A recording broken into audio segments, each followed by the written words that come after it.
The industry competition, how to handle negative peers. Don't handle negative peers. If you have a negative peer, that person is not your peer, and the block button is your new best friend.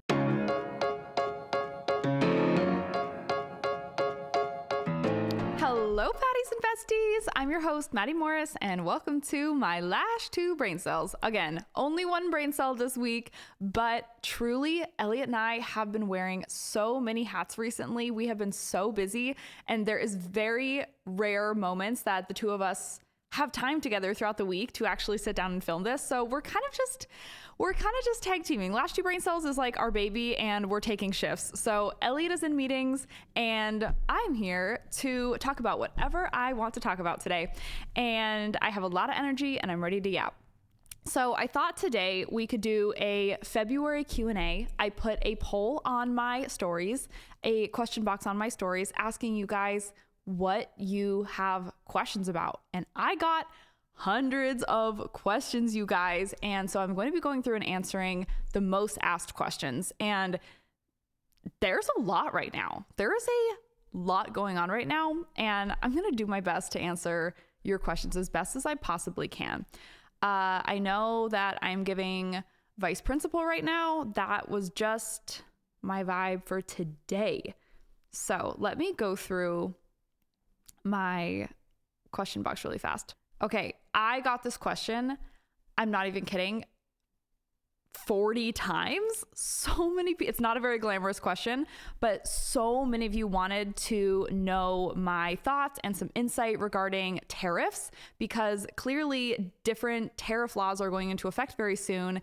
And I also haven't heard any other brand owners talking about it. It's something we're all dealing with ourselves, but I don't know anyone else talking about it. So I guess I'll give my 2 cents on how it'll impact the lash industry and how it'll affect you guys.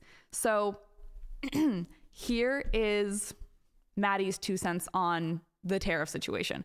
First of all, kind of hurt that nobody asked me about tariffs. Nobody involved me. I wasn't in the meetings. They didn't even have the courtesy to ask, because this is going to greatly affect me. So 2 things are happening. I wrote some notes.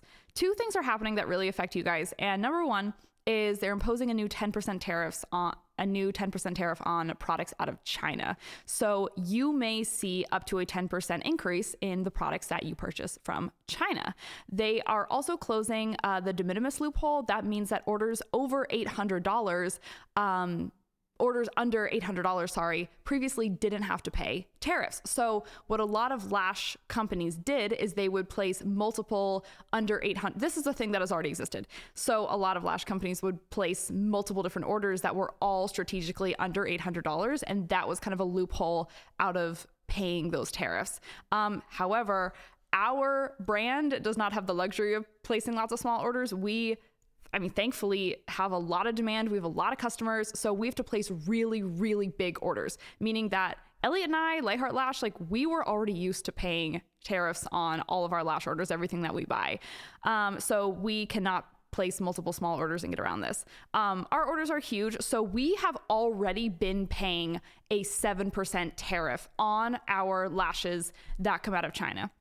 So what is currently unclear to us at Lightheart Lash is we do not know if our tariff will go from 7 to 10%, or if it's going to jump from 7% to 17%, like if that 10% is going to be an additional tariff they're adding on to us. So we don't know that information yet. If our tariff goes up to 17%, we don't know if we're going to have to adjust our pricing. That's not a bridge that we've had to cross yet.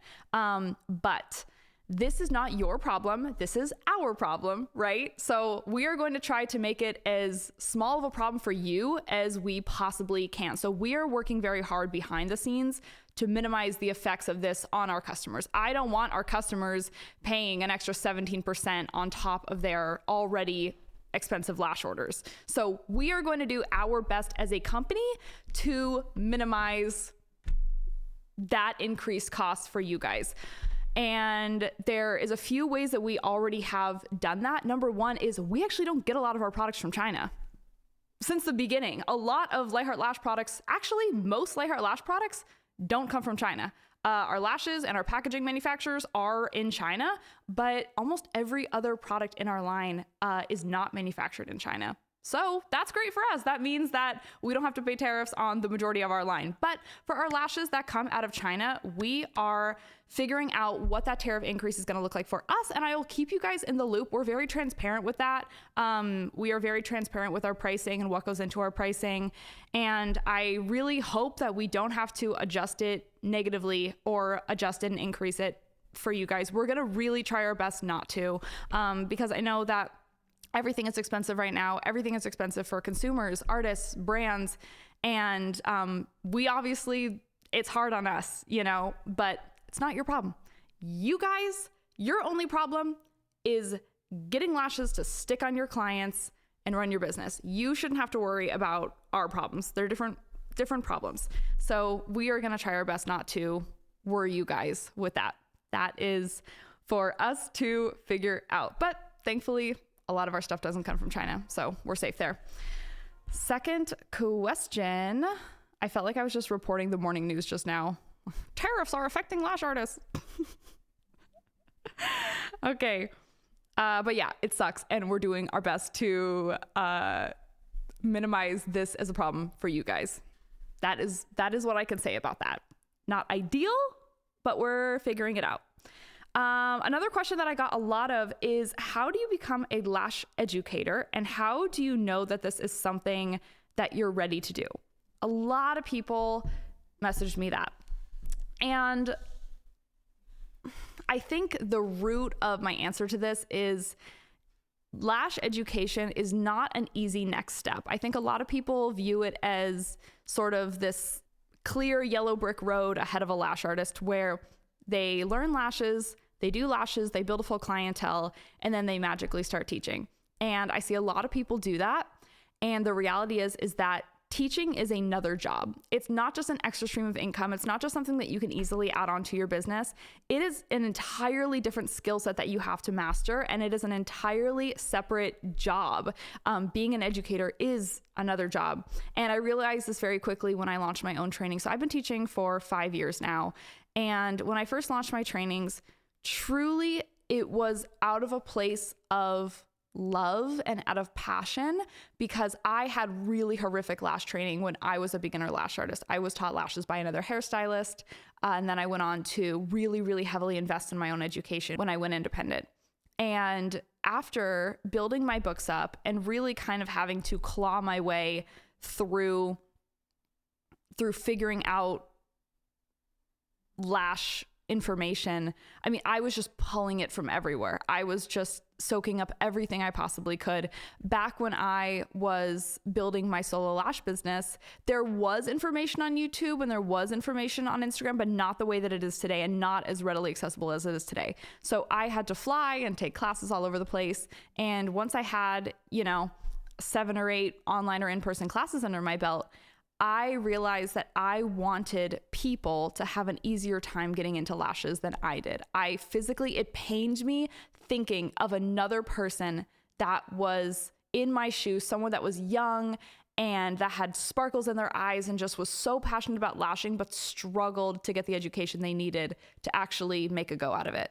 So that was really my purpose and my intention in the beginning. Was I wanted to put together a training that would really leave a legacy in my home state. I was living in Alaska, and I wanted to give someone straight out of beauty school an easier time than I had. So I loaded up their kit. I gave them everything and more they would ever need to be successful. Originally, my kit cost me $800. So I was barely profiting on my, $1,000 training.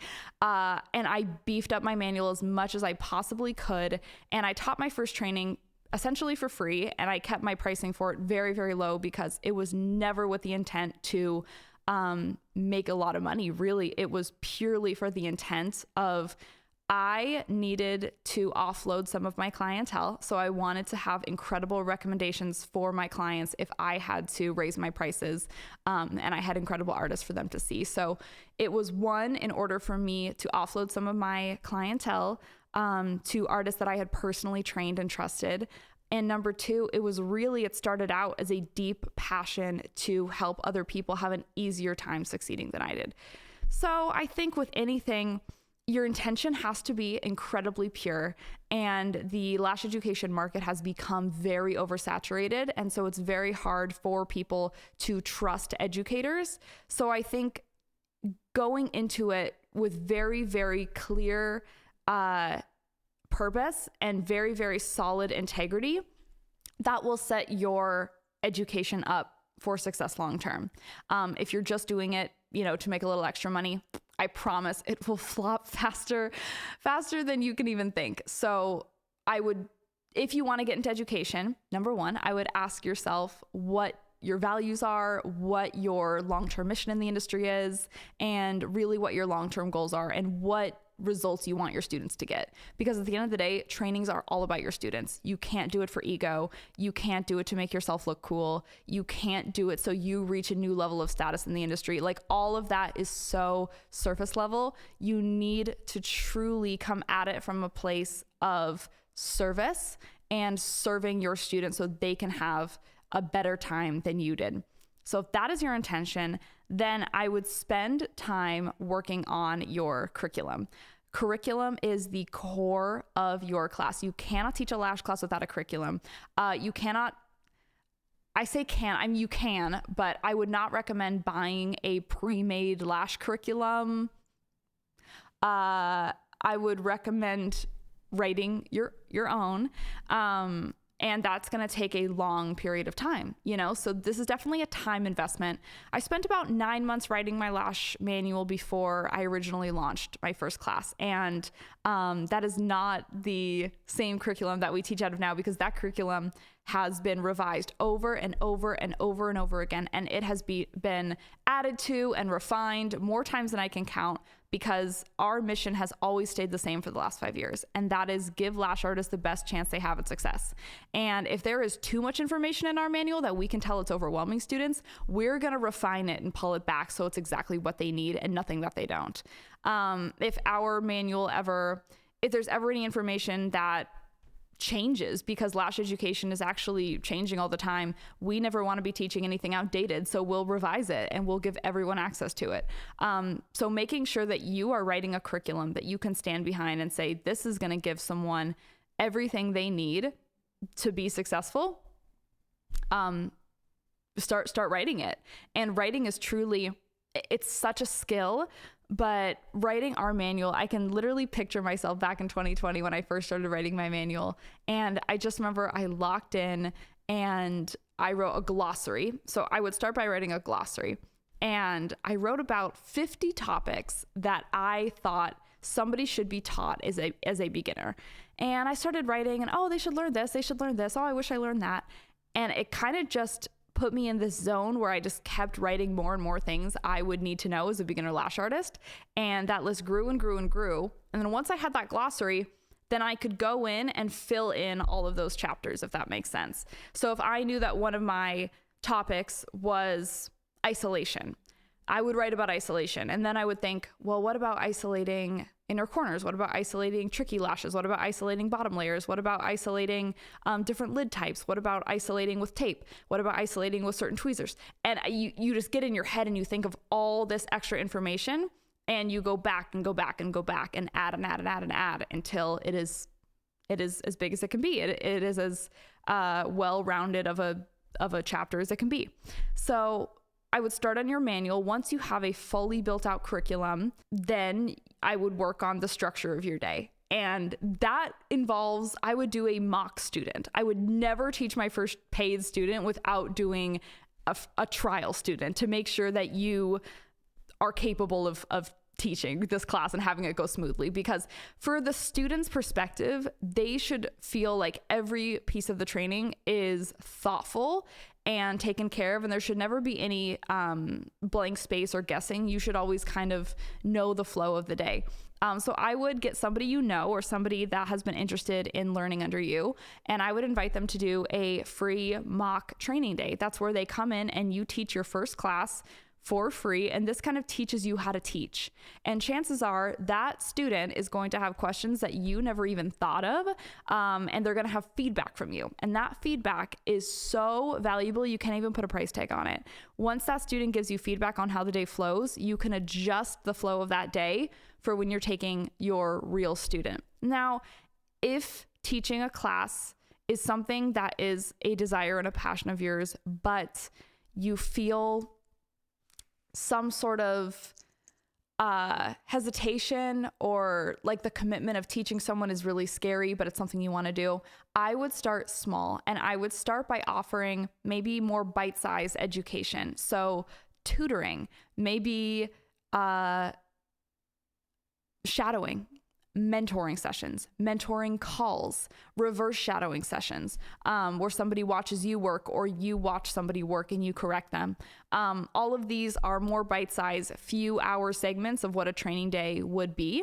And this will really build up your skills as an educator. And I would do quite a few of these until you're comfortable teaching in a one-on-one full class setting.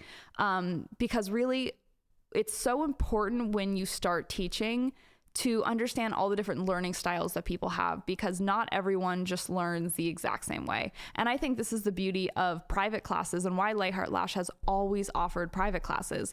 We've always offered private classes because group classes can be quite overwhelming to some people. Some people kind of shut down in social settings, or it's too much visual learning for them, and they really need more of an intimate, quiet environment that's more hands-on. And so different learning styles are different, are approached differently by different people. So I would start by doing smaller shadowing sessions. And again, you might get booked out for these sooner because they're going to be a little bit more affordable.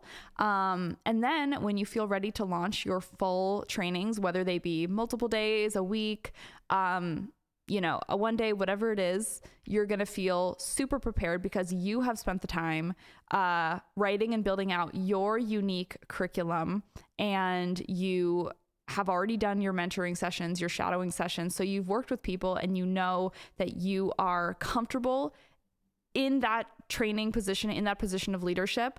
And then I think those are the few things I would do before launching a class. And then what else? Ooh, one thing that I think I wish I did sooner is when I first launched my classes, they had picture examples in my curriculum, obviously a lot of pictures, but I didn't really have my own graphics.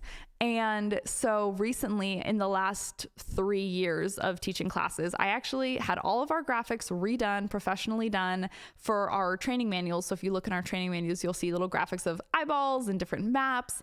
And all of those are actually drawn by my little sister. She is our Lightheart Lash graphic designer. And I am tired of gatekeeping her. Her name is Kelsey. And she is my only sibling. She's the love of my life, and she's an incredibly talented artist. So if you are getting into launching trainings, launching education, and you need someone to do your graphics, then I would recommend her. She is definitely a well-kept secret. A lot of our brand ambassadors have been using her for their trainings, but I think I'm ready to finally share her with the world. So her Instagram is unfettered, unfettered.cc, unfettered.cc, and that is her graphic design business, and Kelsey's incredible. I would definitely invest in getting graphics made. And then the thing is, a lot of people ask me about marketing their trainings, and I'm like, well, tell me about your training, and they can't tell me anything. And I'm like, well, you can't market something that you barely even believe in. You can't market something well that you barely even, understand yourself. So marketing is such a separate thing, because in the world of education, online classes, in-person classes, people are going to book what they see value in, and people can tell when there's real value in a course. And so for marketing, honestly, the best way to market a course is by results, is by student results. So if you're at that point where you're like, hey, my curriculum is actually incredible, my class is incredible, I just need people to take it, the best chance you have at marketing is marketing your students' results.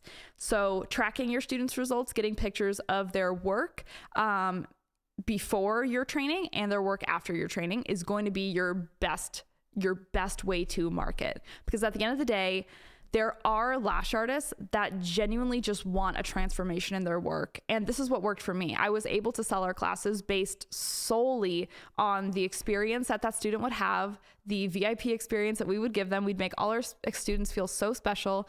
And lastly, student results. So we'd have pictures of their work before the class and after the class. I would post testimonials, reviews, testimonials of students telling me where their lash business was at previous to taking our training and then where it is at currently. And those things really were the driving force between the marketing of our classes. So that's really what I would recommend to you is know the value of your class. Write down what your class offers to people that they can't get anywhere else or they can't get anywhere else in your area. And then focus solely on student results, not how the class looks, not the kit, not the location, not anything else. Just focus on taking that student from point A to point B in a reasonable period of time. And I promise people will see the value in your classes because people want to pay for results. And the way that we always marketed our classes is I used to call it the last training you ever have to take. And by that, I meant if you've taken, our classes were kind of marketed towards the advanced market, people that had taken 8, 9, 10 trainings, and they were genuinely just looking for a class that would give them, the confidence to move forward and would give them a technique that they were so happy with if it was the last technique they ever learned. And so that's how I marketed ours. I would always say, this is the last training you ever need to take. Any other trainings you take are purely out of want. But this training, if you come to Lightheart Academy and you take our class, we guarantee, if you have any other questions, we're here to answer them. If you need help with X, Y, and Z, we're here to help you. We want you, if this was the last training you ever had to take, we want you to feel comfortable in that decision, and we'll do everything in our power to make sure you leave with everything you wanted to get from it. So that was our marketing, and I hope that helps. Okay, this is a really, guys, I genuinely want to answer 55 questions right now. Okay, this is a very different question, she says, but she wants to know what you guys do day to day to actually run Lightheart as a company. And this is a question I would love to answer because obviously our biggest page is Lightheart Lash, which is my account. That is Maddie Morris's account. And so if I film a day in my life, it looks like, oh, Maddie does lashes and she takes some meetings and she does the podcast and she goes to the gym and yada, yada, yada. But I am actually a very not small. I am a medium part of our company, but there are so many moving parts and people that go into making Lightheart what it is, and I could not do it alone. So on the day-to-day, I would say Elliot does a few things every single day, 7 days a week. Elliot does a lot of our CEO activities. He is our HEO, you might say. Elliot works directly with the rest of our team to kind of oversee and make sure that everyone is sort of on the same page and working toward the same goals. So he does a lot of meetings, weekly meetings with our employees. And I think he does one meeting a week with each of them, which I think is a reasonable amount of meetings. I don't think he's overwhelmed with meetings, and he never complains about meetings. And I think a weekly meeting is good to just kind of make sure that everyone knows what they're doing. But it's not overkill. I feel like a lot of companies just meet for no reason, just to talk. But we don't want to waste a lot of our time in meetings. It's boring. So Elliot meets with all of our team members once a week individually. He works directly with our product line managers to organize inventory, organize shipments, to speak directly to our manufacturers. Elliot does all of our he works with our accountant. He works with our bookkeeper. He balances the books. He manages the rent for the suites, the admin, and all of the finances behind the coffee shop. So our physical location.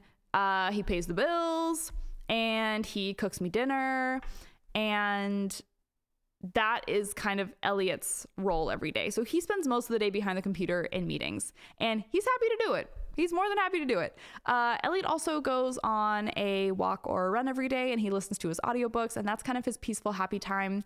And sometimes I go on his walks with him. And on his walks, he usually listens to one of two podcasts. He likes the Founders podcast and he likes the Acquired podcast. And we'll either listen to those together on the walk, or after the walk, he will tell me all about his podcast that he listened to. Elliot lives a very good, balanced life. He definitely works very hard. We both work 7 days a week. There's not a single day of the week that our brains are turned off from Lightheart, which is perfectly fine. And I can't imagine a day without talking about Lightheart. Truly, like, yeah, our brains never switch off in that way, but Lightheart is more than our business. It is our entire life, and happy to have it that way. I would have it no other way. So Ellie does a lot of the finances and that sort of thing. Then we have Crystal. Crystal is our marketing manager. And so Crystal designs and sends out all the beautiful emails you guys get. And she also sends out all of the beautiful text messages you guys get. She makes them valuable and informative for you guys. So we're not just sending out spammy emails. And Crystal is such an expert at that. She really has learned our audience. And Crystal's in our brand ambassador group chat. She's all over Instagram. She's definitely more behind the scenes at Lightheart, but she works so hard to make sure that we kind of know what our audience wants, and we put out emails and text exactly to what they want. So if our audience wants to know about hot, new, trendy lash maps, Crystal will write a whole email, a whole text thread all about different lash maps, and she'll send that out to everyone. So that is Crystal's job. And she also works with our website guys and making sure everything on the back end there looks good. And then we have Perla, and Perla is our partnership liaison. So Perla's job is, and all these people work full-time for Lightheart. Perla works full-time for Lightheart. Crystal works full-time for Lightheart. Perla's job is she manages all of our partnerships. So we have a total of I think it's like 200 brand ambassadors right now. The program is like maxed out. Perla manages our brand ambassadors, and she also manages our retailers. So if you sell Lightheart products, you speak to Perla all the time. She's wonderful. She takes care of all that. She works from Lightheart Studios, so she'll be at the studios. She also manages our retail in person. So if you need to pick up product locally in Arizona, you come to Lightheart Studios, and Perla kind of facilitates that. So Perla is our partnership liaison, and she works on that all day.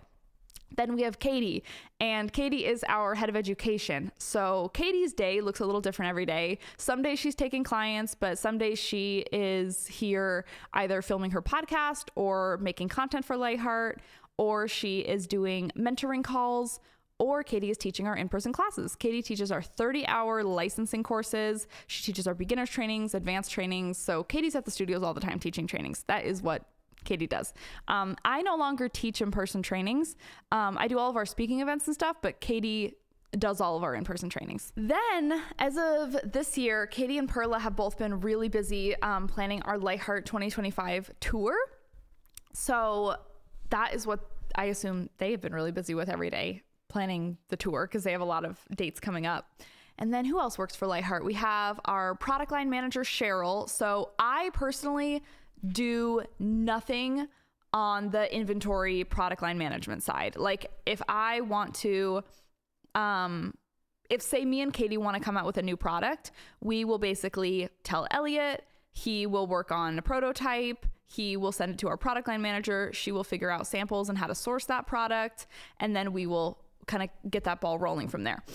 So Cheryl's our product line manager. She works full-time for Lightheart, and she manages the product line. We have Paige. Paige works for Lightheart, and Paige edits our podcast, edits our online classes, and does all of our kind of media management. So she uploads like YouTube videos, YouTube shorts. She's editing this right now, and Paige's job is really cool because she just like gets the unedited full raw footage of all of this content. She probably laughs her butt off at some of the bloopers that she has to cut out. But yeah, Paige works editing content for Lightheart and working with Crystal on the media that we put out. And then we have Lexi, and Lexi does full-time customer service. So Lexi is answering emails all day. So if you email Lexi at lightheartlash.com, she takes over that. And that has been a great help because a lot of my job when we first launched the product line was customer service, and I was completely burnt out. Like me and Katie were kind of tag teaming the customer service email, and it really did have to be a full-time job. Like I feel like when it comes to lash companies, like people need their products so reliably, and if there's an issue, like they can't be waiting days and days and days. Like they need an actual customer service person, human, that knows everything about lashes, knows everything about the products, and knows how to help them. So that is Lexi.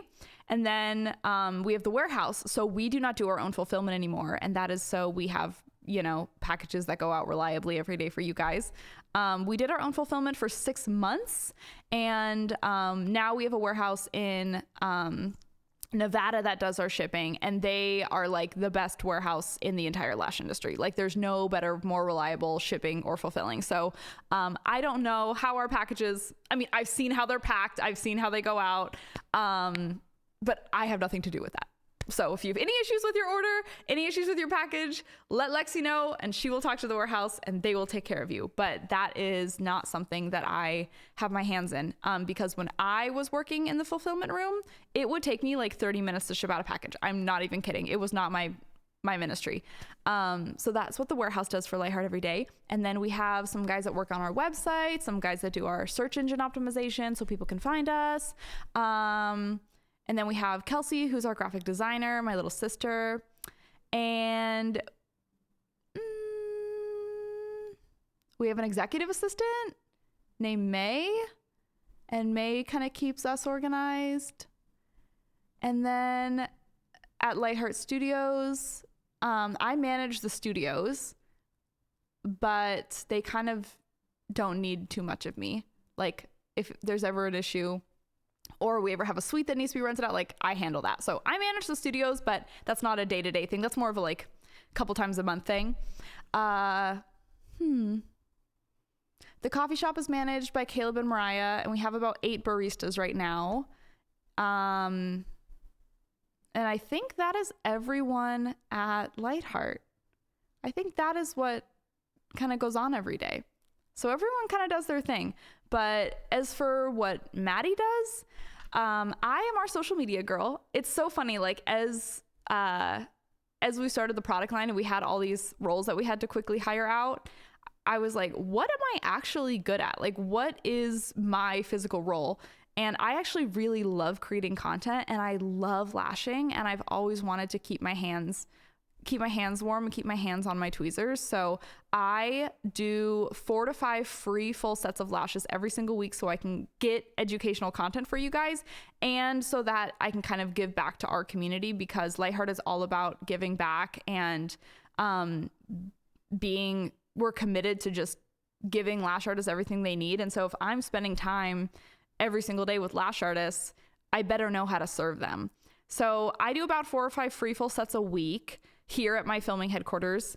And that's just what I love to do. And I'm blessed enough that I don't have to, like lash for money anymore. I'm really blessed in that way. But now that we make our income from the coffee shop, the suites. So like truly like the lash thing, the brand, and me doing lashes, like I can kind of do that however I want. So I do a lot of lashes for free. I do serve a very intimate clientele.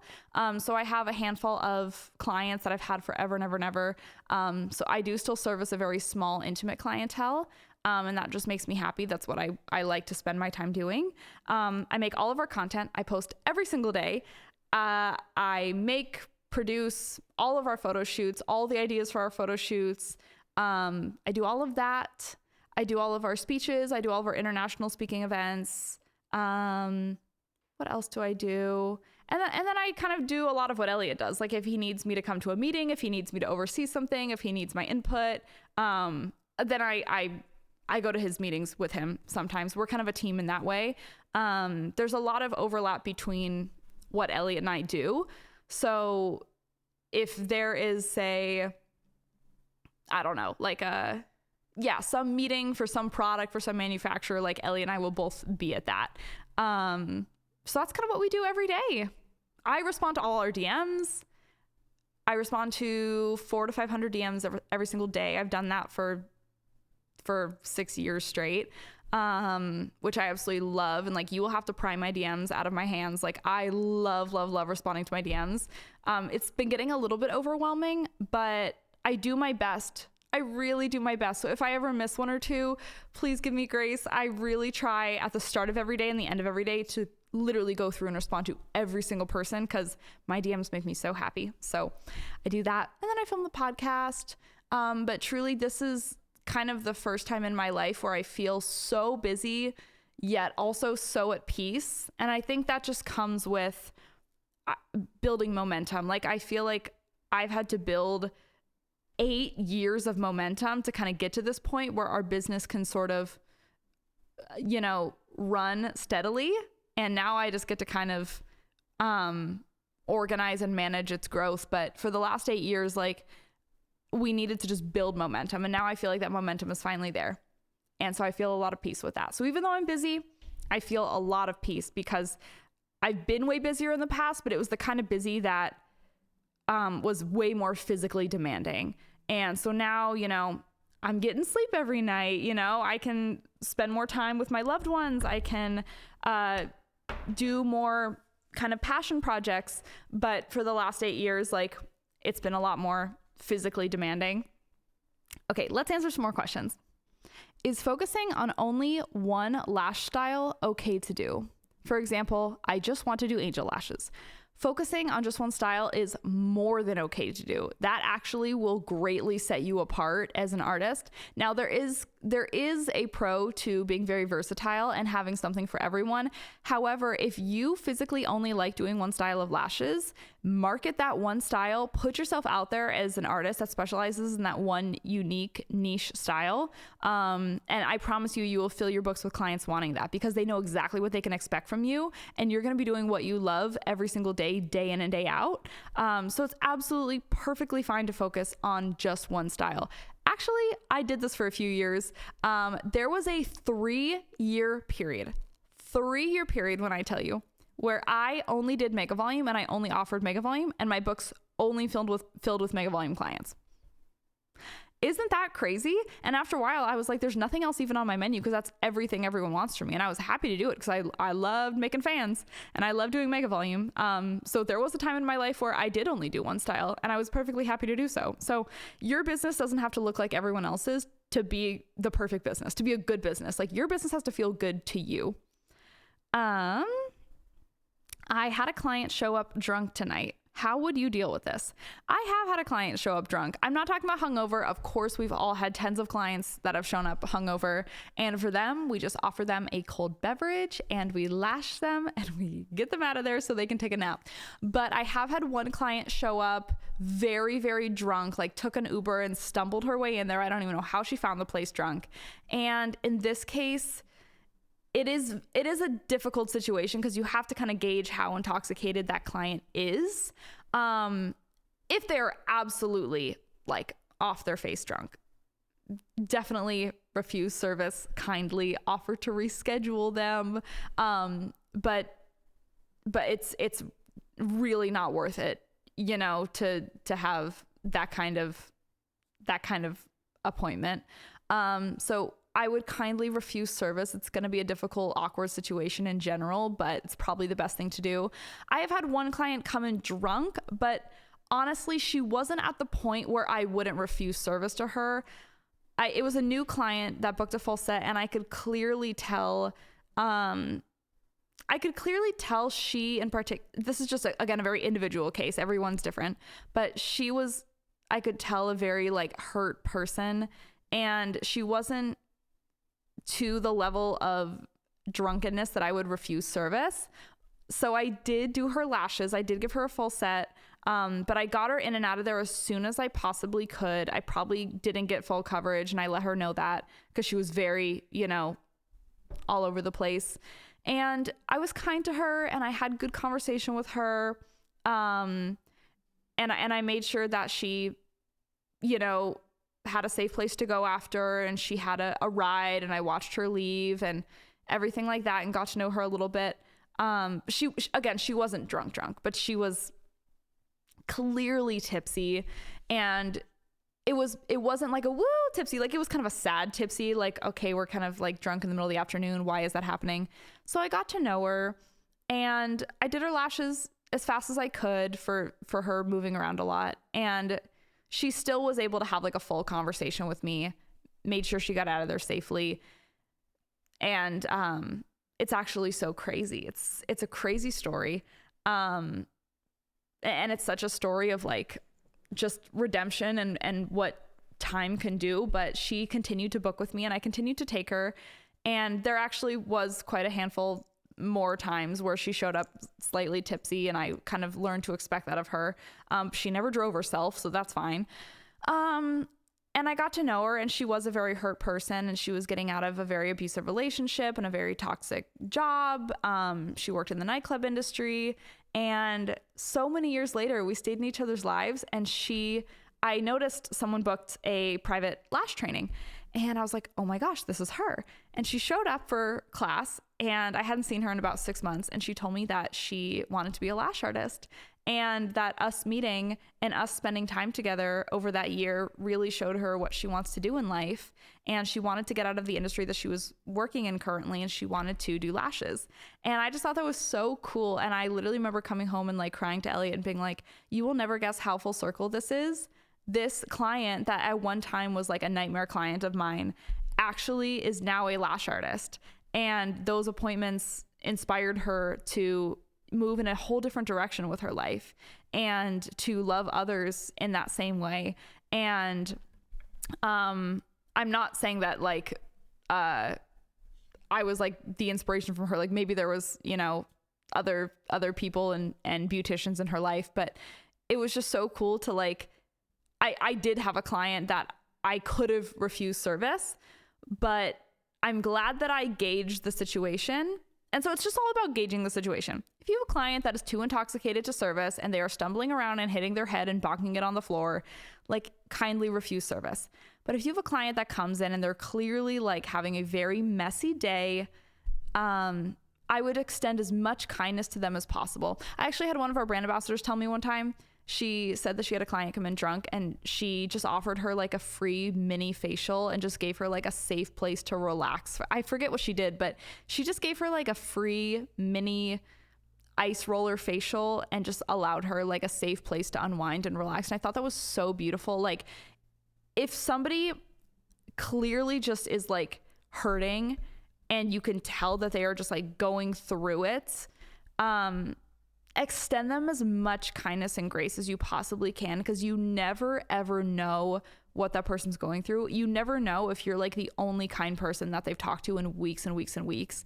And if somebody is plastered in the middle of the afternoon at their lash appointment, chances are there's more going on in their life. And if it's on a level that is safe enough for you to service them in the kindest, most gentle way possible is what I would say, because you truly like never know how much of an impact you can have on somebody's entire life, their entire plot. How do you unwind when your brain is filled with business and lashes? What is your escape? You know what's so crazy is I feel like business and lashes is my escape. Like I feel like when I'm doing lashes, I don't know, maybe that's just me, but like I love thinking about my business. Sometimes it's very stressful though. Like when it's very, very stressful, here are some things that I like to do to unwind. Obviously, I love my business and I love doing lashes. And when I'm physically doing lashes, I really do turn my brain off and I focus solely on my client and being a safe space for them. So that really puts me in a zone. My little secret hobby, I don't know if I've ever told you guys this, but my little secret hobby that I do when I truly need to like actually turn my brain off is I love to go antiquing. Like I love to go thrifting, vintage shopping, antique shopping, go to estate sales, whatever it is. And that is where I truly turn my brain off. Cause I can just like, I feel like I'm at a history museum, but I'm also shopping. And sometimes I'll put my headphones in and that is when I truly like am in my happy place. So that's what I do. I don't know. Like it's different for everybody. But when I truly need to unwind, I will give myself like a thrifting day, and I'll pick up some of my girlfriends. We'll go get coffee. We'll go thrifting. We'll go antiquing. It's such a grandma activity to do, but try it. It might be your new favorite thing ever. I actually have a secret TikTok page. I hope no one ever finds it because it's like my little secret. But I have a secret TikTok page where I go thrift shopping and I go antique shopping, and I show how I like style the different pieces in my home. And I kind of have a grandma home filled with antiques. So that is what I do to unwind. Would you ever consider making a line of pro-made lashes? Yes. Your thoughts on new loose pro-mades? I don't like them. I am not anti-pro-made, but if you're going to use pro-mades, I personally prefer the ones that come in a box, but that's just me. Again, there are bigger problems in the world, but I'm not super into the pro-mades from a box, but I if you're going to use pro-mades, I like the ones. I mean, I don't like the ones that are loose, the little loose pot of pro-mades. But again, do whatever works for you.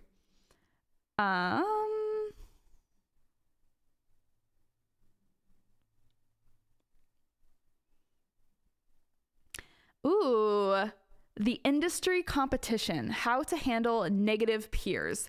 Don't handle negative peers. If you have a negative peer, that person is not your peer, and the block button is your new best friend.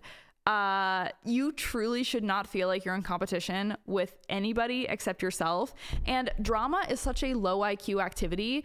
And if the people around you see you as their competition, or you see each other as competition, it's going to distract you from the work that you could be putting into your own business. So truly, I understand that there's always going to be bullies in this world. There's always going to be negativity. There's always going to be people putting you down. If it's online, blockity block, block, block. I love the block button. I have like 500 things blocked. It protects your peace. It protects your heart. There's nothing wrong with it. Like Elliot's always like, why do you block all these people? Do I look like a peaceful, balanced person? I feel like a peaceful, balanced person. Like if I was to just like feed off all this negativity and stuff, or even if I see someone being negative to someone else or negative about something else, I just want it out of my orbit. And I feel like that has kept social media as such a healthy place for me, because when I log into social media, I can almost be 100% confident that there is only going to be like positive people with good intentions in my orbit. And that's how I want it in my real life. That's certainly how I want it online. I know it's harder if you're in a smaller town, but if you can block, if it's people you can't block and they're like in your real life and you have to like see them every day, just don't engage as much as you possibly can, because truly drama is not going to fuel your business. Making enemies is not good for anyone.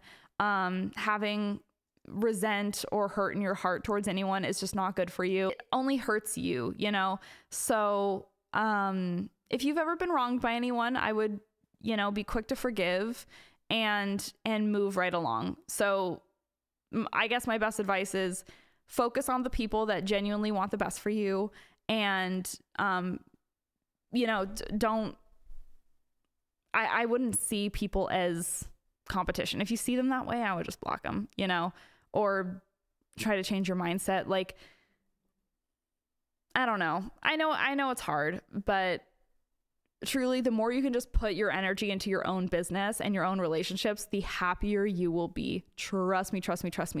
I've seen so many people that get so caught up in just negative this, negative that, this situation, that situation. I'm like, if I focused on anything else besides Lightheart and the people that I serve, like my business would be so far backward if I focused on anything else. So definitely just focus on yourself and your own business and the people around you that are genuine and that love you and you love them, and that will keep you going for sure. More on tariffs. Gosh, there's so many, you guys. I want to answer all these, but I fear I'm out of time.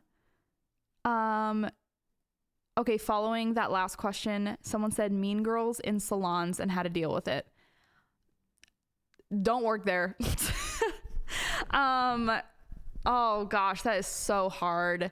If you love your job and you want to be there for a long time and it's just a couple of girls that are driving you crazy, that are mean for some reason, I mean, I would decide if you have to deal with it or not. Like, if you don't have to deal with them being mean and you can kind of just keep your head down and focus on your work until it's, you know, you're at a point where you can either work for yourself or get a different job, or, you know, wait until they quit, then that's one way to deal with it. Or, you know, if there's someone that genuinely just you have a problem with, or they have a problem with you, I would bring it up to them kindly so that you guys can exist in harmony moving forward.